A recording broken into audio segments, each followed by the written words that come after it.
खराब होती है ना, तब क्या होता है, वो पानीपत का तीसरा युद्ध बताता है। जनवरी का महीना, उत्तर भारत की कड़कड़ाती ठंड और भारी बारिश होगी।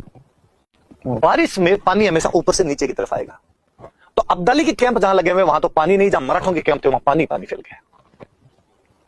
और जब वहां कैंप में पानी फैल गया तो दलदल हो गई भयंकर, और दलदल में तोपखाना फंस गया। सबसे बड़ी बात, बारिश होने की वजह से कैंप में मलेरिया फैल गई और मलेरिया से फौजी मरने लग गए।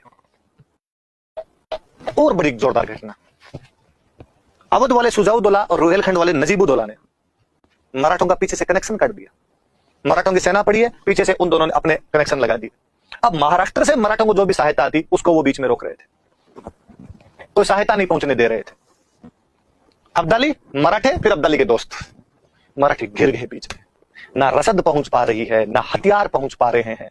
कैंप के अंदर आपके बहुत ज्यादा मलेरिया फैल गई है। घोड़े मर रहे हैं अनाज के भाव में। घोड़ों को मरने के बाद में उनकी लाशें दफनाने के लिए आपके पास जगह नहीं है, इसलिए उन लाशों की वजह से दुर्गंध फैल रही है और दुर्गंध से लोग मर रहे हैं। बहु मुखिया भींच के वहां पर बैठा हुआ था कि क्या किया जाना चाहिए और क्या नहीं किया जाना चाहिए, समझ नहीं आ रहा था कि क्या करें। फाइनली मराठा सैनिकों ने संक्रांत वाले दिन आके भाऊ को कहा कि भाऊ लड़ाई का ऑर्डर दे दे। भूख प्यास से, मलेरिया से, घोड़ों के लाशों की दुर्गंध से मरे, उससे अच्छा लड़के मरे। अब मराठों के पास कोई चारा था नहीं, क्या बहादुरी से लड़े थे मराठे, वाकई वाकई बेहद बहादुरी से लड़े थे। शुरुआती हमले में तो अब्दाली के छक्के छुड़ा दिए थे, पर तोप खाना फंस के रह गया। तोप खाना काम नहीं कर पा रहा था, उधर से अब्दाली की तोपें काम कर रही थी। इधर से मराठों के कुछ सरदार जब हारते दिखे तो लड़ाई में से बाहर निकलने लगे। मल्हार राव होलकर लड़ाई के अंदर से बाहर निकल जाता है।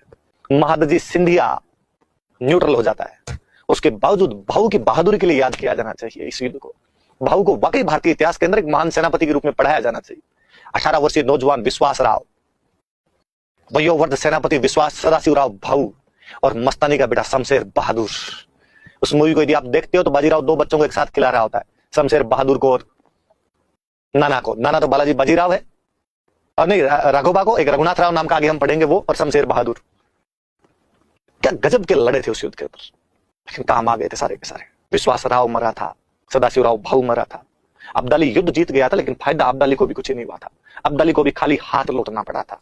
लेकिन जैसा कि विदेशियों की सेना अक्सर किया करती थी, तुर्कों अरबों का काम यही था, जब मराठे मर रहे थे वो बच्चे बीच में फंस गए, वो महिलाएं बीच में फंस गई। क्रूरतम प्रदर्शन है वो। जब महिलाओं के स्तन काट लिए गए थे, बलात्कार किए गए उनके साथ, बच्चों को पकड़कर ले गए अफगानिस्तान के बाजारों में उनकी बोलियां लगाकर बेच दिया गया था। ऐसा हाय घिरे हुए मराठे कुछ कर नहीं पा रहे थे।